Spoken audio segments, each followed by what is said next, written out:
in an event where the Oracle malfunctions or something funny happens with it, the project would end up pulling incorrect data and possibly, affecting open positions. You could just go in Google where you type in blockchain hacks and you can see actually what numbers we're talking about when we have a blockchain hack and how quick it is to make your way out with millions or billions possibly in value. And if it would be a fault of a badly configured integration, now it's really difficult to explain it as a malicious action of some shady North Korean agency.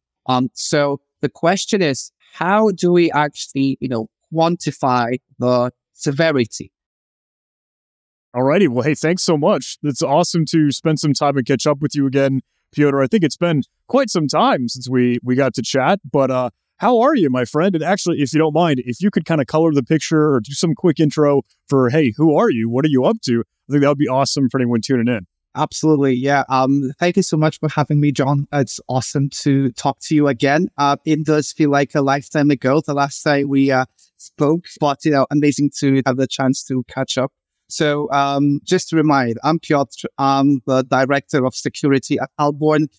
We are an end-to-end cybersecurity company, and as of now, I'm heading up the enterprise department. So we, basically try and help large enterprises, financial institutions, banks, in general, the legacy TradFi world to, bring them into the blockchain and, help them make their integrations and implementations as secure as it gets. So pretty exciting. Not that many coding errors, not so many, let's say auditing or, hands-on code work, but I'm a bit more into design, into, architecture, into, the bigger picture. Still exciting.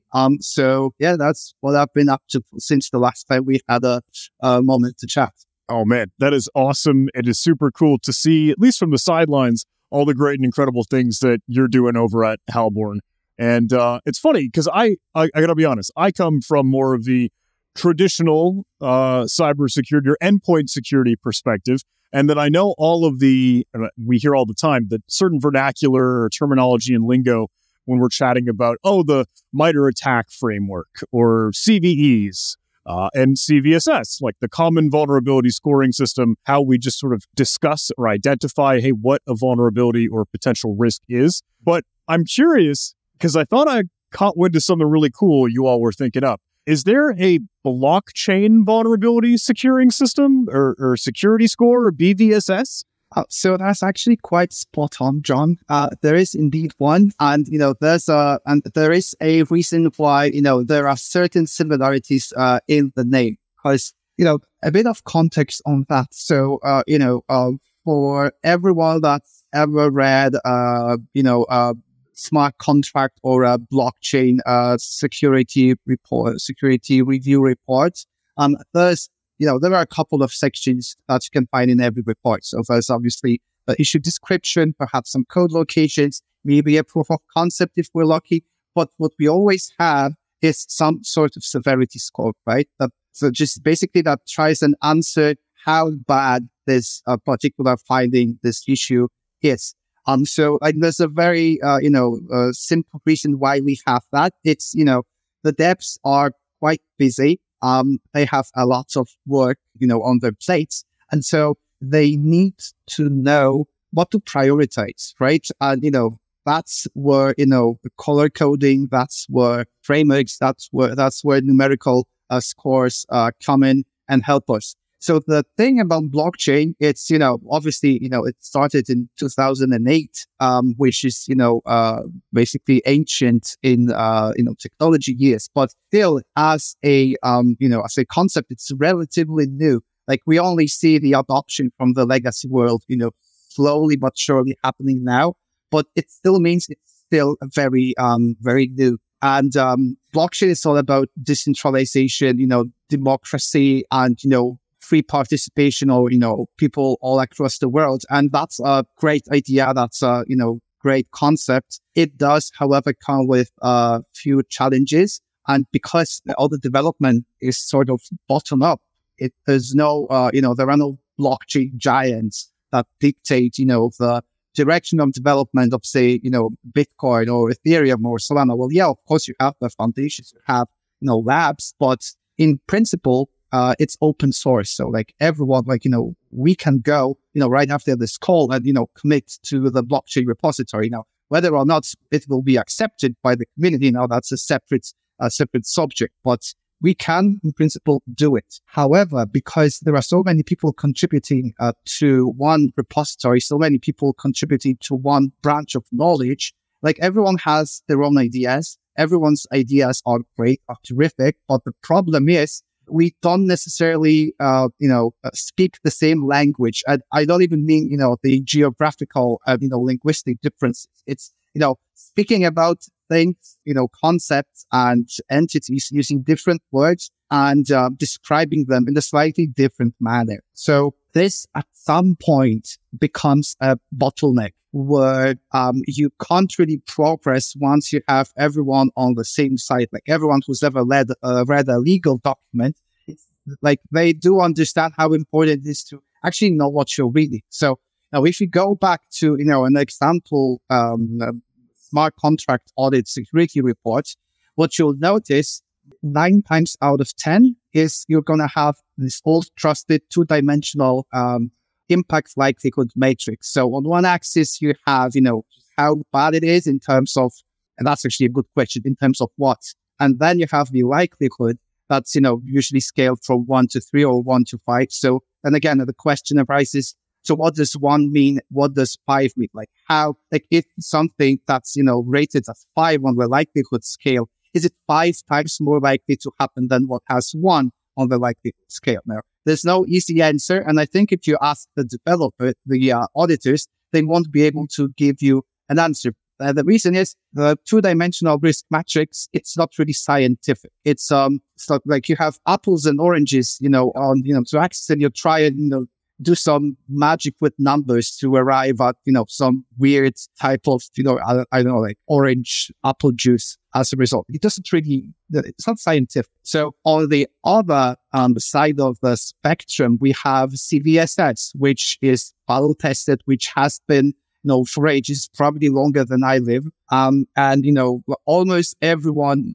in the traditional cybersecurity space uses it. The slight challenge about CVSS, it's highly technical, and there are very experienced security engineers that still find themselves wondering what metric should mean what connections, what, thought bridges, if you will, you have to make to pick a vulnerability and then apply the standard to it. Because sometimes the connections are so abstract for the reader, and we actually have to explain why it's rated that way. And so this is not that big of an issue in traditional cybersecurity, where reports are in general not made public. They are not a part of documentation of software. Conversely, in blockchain, a lot of the time, especially back in the day, a lot of, companies, blockchain companies, crypto companies went and were asked for an audit, for a security review, just to have the stamp of approval from a,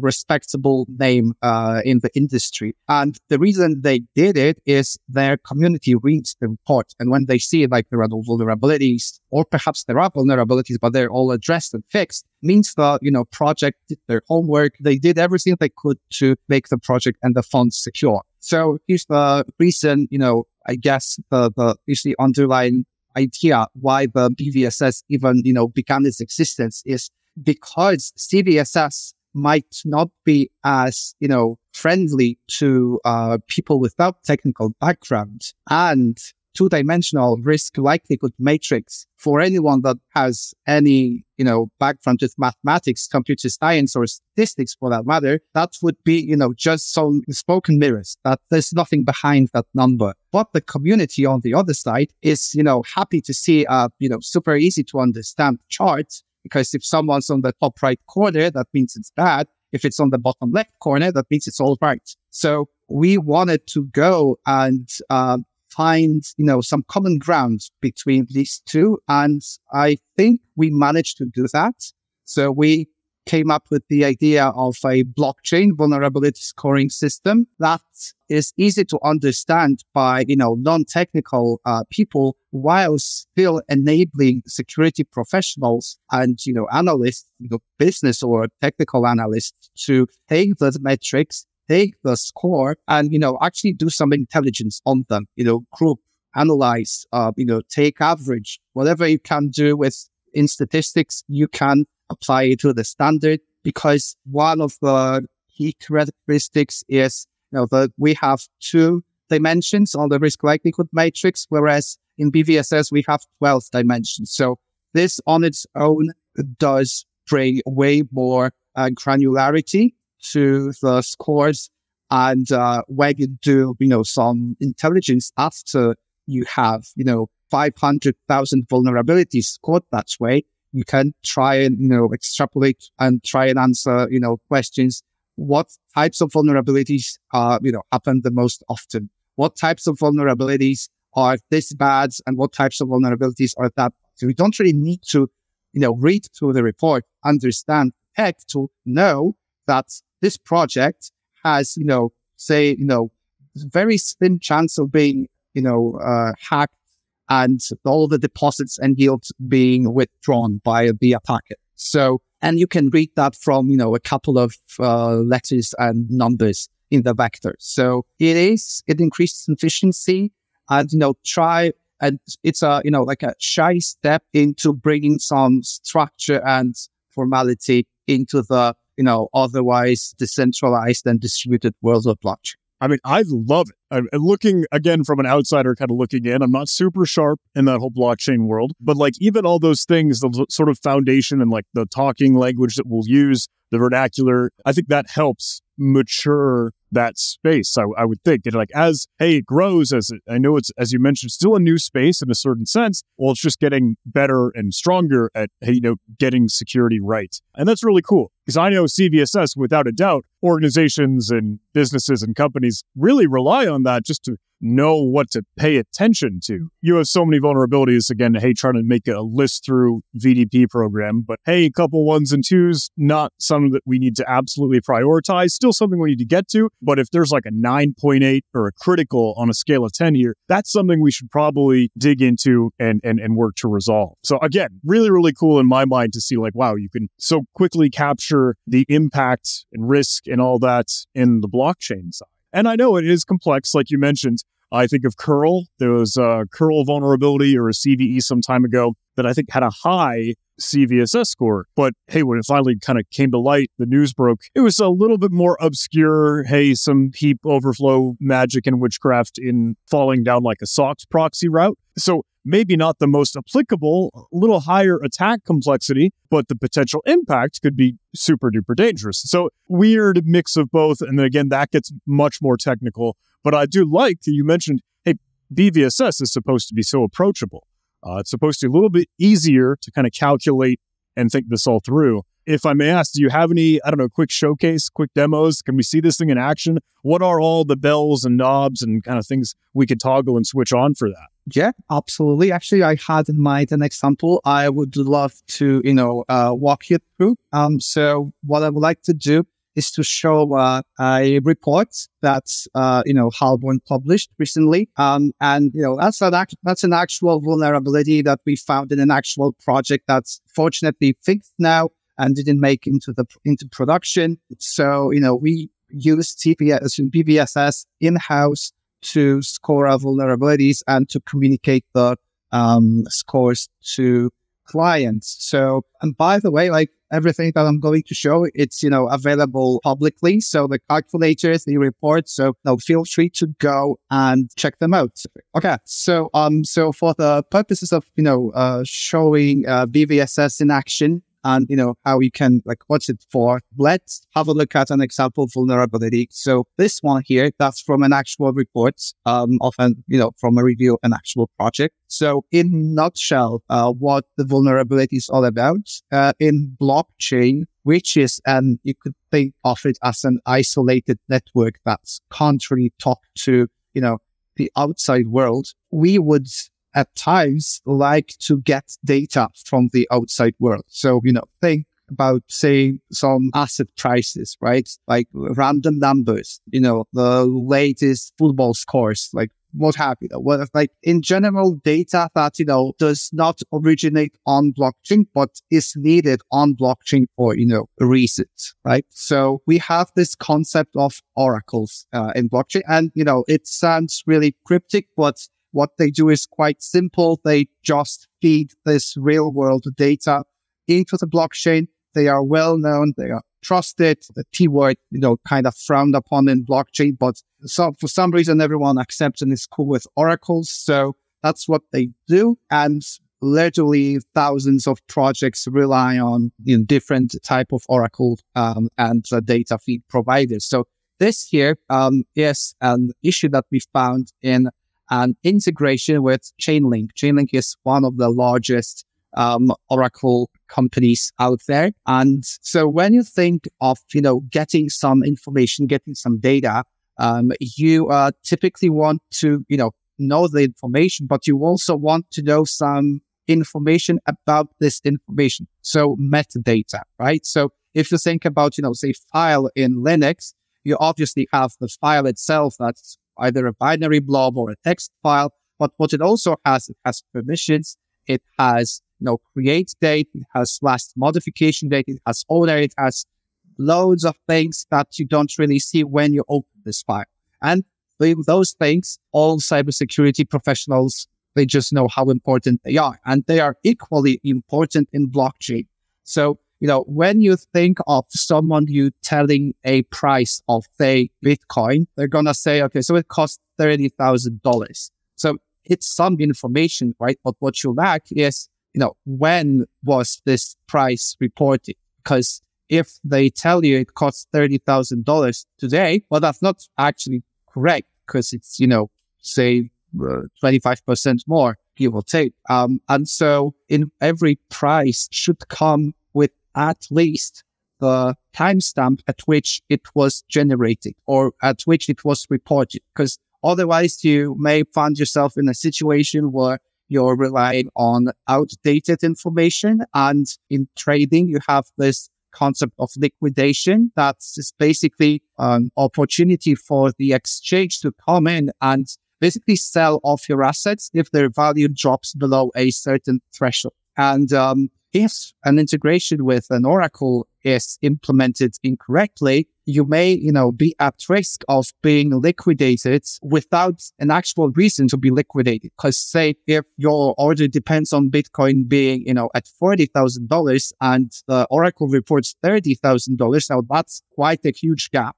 Usually tolerance is set, around say 0.1%, definitely not 25% like in this case. So, this price data that would be extremely accurate a couple of weeks back, like it's worthless as of today. So that's the vulnerability right here. This function that was fetching prices from the oracle failed to check the timestamp when the price was reported. And so in an event where the price, the oracle malfunctions or something funny happens with it, the project would end up pulling incorrect data and possibly, affecting open positions. And let's keep in mind, these are actual people with actual money, sometimes investing really non-trivial sums. And you can just, go the first page in Google when you type in blockchain hacks, and you can see actually what numbers we're talking about when we have a blockchain hack and how quick it is to, make your way out with millions or billions possibly in value. And, if it would be a fault of a, badly configured integration, now it's really difficult to, explain it as a malicious action of some shady North Korean APT group. That's just, it's like you could almost say it's a bug in configuration. So the question is, how do we actually, quantify the severity? It says median here, it says 50, but ideally you would like to know, where all this, where all these magic numbers are coming from. Everyone that's ever done any software development, everyone should hate rightfully magic numbers. And so I can promise these are, like there's no magic in there. They're there are formulas, and I would like to go and calculate the scores. So for the purposes of this example, I'm going to show the vector here. So this is the all those, all this code. It actually does mean something. And, when you add and subtract and multiply and divide, I guess, cut at the threshold, you arrive at this number. So how to arrive at this number, that's what I would like to show. So keep in mind, the vulnerability is about a respectable company, malfunctioning. A respectable company, I mean the Oracle chaining in this example. And if that happens, a lot of funds may be impacted. So knowing all this, from reading the report, let's go and calculate the score. So you can calculate the score on halborn.com, and I can show the calculator right now. So in BVSS, we have 12 different metrics, and every one of which describes a certain parameter of the vulnerability. So we have two main, I would say, classes. One is exploitability, the other is impact. So we can draw some parallels between the two-dimensional risk likelihood matrix, but they are obviously a bit more granular and go into a bit more detail than the risk matrix that, is sort of okay with just having two metrics. But we can then further scale the metrics by coefficients, because one thing to keep in mind is impact of a successful attack in blockchain is quite different to an impact of let's just say might be quite different to an impact of an attack in, traditional cybersecurity. Because let's just say, imagine some company is, hit by ransomware, right? So what happens? Storage is encrypted, probably lost. Maybe, the attackers managed to extract and export some data. But ultimately, obviously, as bad as it is, you can go and buy new equipment. You can try and recover your data. And it's not like someone steals your data. You're no longer John Hammond. You're still John Hammond. It's just someone, knows you a bit better. Now, when we talk about blockchain and we have a hack, now someone can get access to, my money and in split second just, I guess, drain my entire wallet. And there's no going back. I can't go and, sort of press the rewind button or, buy more computing power on AWS or, try and find out my old thumb drive to recover my, engineering thesis. I can't do any of that because the funds, as far as cryptography and maths is concerned, rightfully belong to an attacker. So kind of Wild West here, but it is what it is. And so that's the difference. So, finishing with this digression, coming back to the metrics, right? So let's kick off with exploitability. So basically what exploitability is, it will try and answer the question how likely it is to be a victim of such an attack. So all these are, we can obviously hover over and, try and get some tips for that we prepared for you when you try and arrive at the score. So, starting with attack origin, this basically tells you who triggers the vulnerability. So in this case, it can be anyone, right? Because anyone that uses the project depends on the Oracle. So the Oracle is feeding the data regardless of who sends the transaction. So arbitrary means basically any account can trigger the box. That's correct. Now going into attack cost. The attack cost is something that tells you how expensive this attack is to conduct by the attacker. And because, it's quite difficult to arrive at an absolute number, what expensive actually means, we relate it to a cost of a single transaction on the relevant blockchain. So in here, the cost is it's peanuts because there's no cost at all. You just send the transaction and it can be any transaction. The point is, it's just one transaction. So cost of the attack, maybe, if the network is congested, say $20. That's really not too much if, millions are on the line. So the attack cost stays up low. And now, remembering that for this bug to be a problem, a respectable and, legitimate company must be at a time of turmoil, must, do something really, really badly. So the chances of that happening are not necessarily that high, right? Businesses rather tend to operate, normally, and there's a reason why we call disasters and emergencies, because they don't really happen that often, fortunately. So still, that is something that can happen.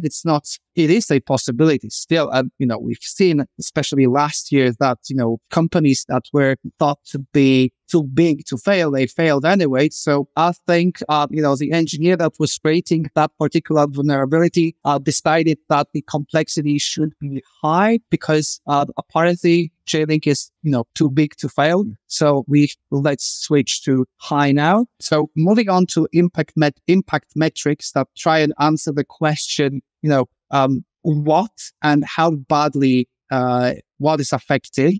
So we start with well-known and battle-tested CIA triad. And in this example, this confidentiality is not really affected because the project is public, all data is public, and so no data gets disclosed in a malicious way. And so there's no impact to confidentiality. There is also no impact to availability either because the platform is still operational. It still works. Everyone can still use it. It's just the outcome may not be what they're expecting. Still not availability. So it stays at none. However, now we get to the point where things get a bit more interesting. So let's assume for a second that the prices are saved somewhere, ratios, realized, losses, unrealized profits. It's all stored somewhere. And because prices are changing and they are changing in a malicious way, this data that's going to be saved in the contract, it's going to be corrupted. And that means that integrity is affected because integrity is all about basically write operations. So we can think of availability as read and integrity as write. And because we're writing here, we can still read. So availability stays at none. What we're writing, though, not necessarily what we should be writing. So integrity is as critical, and why it's critical, we can see here because most of core data and most users are affected. I think we can agree if we're dealing with a financial application, I would say price data is quite core to the operation. So because all price data is affected, all users are affected, it's implicit that deposits and yields will be also affected in a critical way. So these are the impact metrics. So we can now see that this vulnerability, there must be certain, however unlikely conditions satisfied for this to happen. But if it indeed happens, it's going to be really, really, really bad. And, funds will be at stake and there's a chance of people losing their life savings and more than that. So we get to the last class here, which are coefficients. So the goal of coefficients is to scale the score, considering the environment of the project of the affected protocol. So starting with reversibility, that's quite self-descriptive. So it tells whether or not we are able to reverse the effect of the vulnerability, because we can patch that for sure. But coming back to what we discussed earlier, once someone gets a hold of your funds, they won't let go because rightfully, as funny as it sounds, there's the funds belong to the attacker. So if someone gets liquidated, if someone, gets a higher price, someone gets a lower price, doesn't matter. You can't reverse that because the transaction happened. The exchange happened too. Now, I sold you, snake oil for $1 million, even though you didn't expect it. That's what happened. And, you have your jar of snake oil and I have $1 million. And you should be upset about that. But as far as blockchain is concerned, everything was, by the book. So there's no reversibility. We can't do anything about it. And then we have the scope. Scope tells us whether or not this vulnerability affects some other project, some other systems outside of the system that's directly affected by the vulnerability. Fortunately, that was not the case here. And this vulnerability is contained within this one project. So scope stays as none. And we arrive at the final score of 495. The reason we had 5 in the report. It's just our software runs a score up.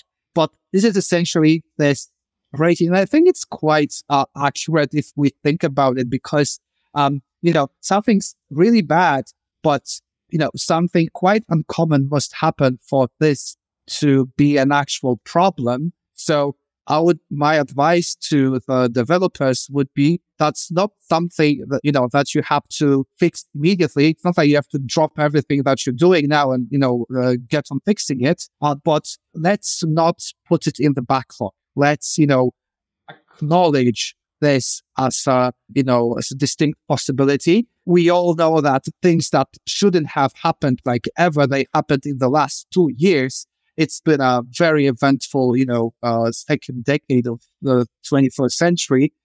So, what we thought was impossible previously is definitely possible now. So my advice would be, treat it as a medium right into the middle of the backlog. And then if your project manager comes and sees the score, you'll be able to explain what it actually means. We have A:(A). Well, that's nothing else but attack origin arbitrary. We have A:(N). That means availability none, deposit critical, integrity critical, yield critical too. So that's what you can read. And this is inspired by CVSS, because this is a format very friendly to any intelligent software there is. So the calculator is live. It's halborn.com. Let me see, /BVSS. You'll be able to find the URL in the comments, or, if we try and share it. Also, the report is public too. So we'll share the report as well.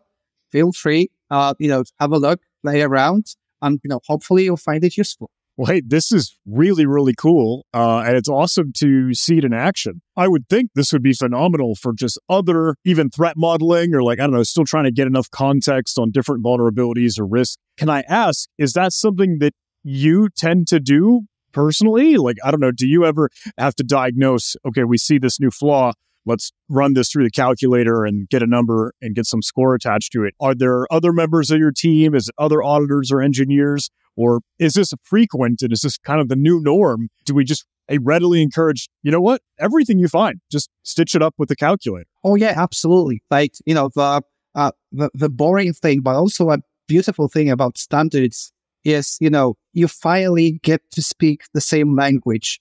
People that come from different backgrounds, have different biases. Finally, they have a tool that brings them all together, how, utopian it sounds. But it does help a lot, because as many auditors there are, as many opinions and biases there is about, how to rate a particular vulnerability. And, you can say, oh, it's the medium. But, the next question after that should be, why do you think that's a medium? And well, there you go. Here's the framework. Here's the numbers. And that's why we're using it in our day-to-day work. Like every vulnerability that's identified by Halborn gets assigned a numerical score. We have a database to which we can refer to, find a rating or get some, inspiration how to score an issue. Because everyone that's ever used CVSS, I bet they had to consult a more senior colleague how to apply the standard to the vulnerability. So this is the exercise that we're, continuously going through. And it did help, standardize a lot of findings that we've been reporting frequently. Like, for example, the Oracle issue that we just examined. That's quite unfortunately, that's quite a common bug. And, as many people you have, you can go to your favorite bug bounty platform, check out public reports by, all the many security companies there are, including us. And, you can see that the same issue might get different ratings across different companies, across different auditors within one company for that matter. So our goal was, to help the space grow up a bit, if you will, mature. And there's always some structure and, formality that's associated, that's directly proportional actually to the maturity of a technology or of an industry. So this is our contribution. The standard's definitely not finished. It's a live project. So we keep, adapting it, and we monitor how the metrics, like whether they still make sense, whether we should change the weight of a particular metric because it doesn't seem to be that prevalent in the space anymore. Like if you go to rec.news, you'll notice that 20% of all attacks in between 2020 and 2022 were because some key cryptographic key was compromised. So that's what our standard reflects. If there's a compromise of a key, that means there must be a specific attack origin. So there's a reason why, there's 0.2 weight on specific attack origin and, 0.8 on and 1 on arbitrary, because it is less likely for one person or even 50 people to lose their keys than, use any key in existence. And there can be a lot of keys, thanks to the magic of cryptography. Well, hey, my friend, I think it is a incredible and awesome and fantastic thing. I know, as you mentioned, look, it's trying to move the needle and make a difference and kind of, take a step in the right direction to mature and help the space grow and be professional in locking down security and taking security seriously. So my hat's off to you all. I think a huge kudos and applause for that great work. And I'm excited to see what's next. Is there, I don't know, an attack framework equivalent for the blockchain security space? Is there more to build out? But hey, I suppose time will tell. I think BVSS as it is an awesome kind of big step forward. So thank you so much. This is great.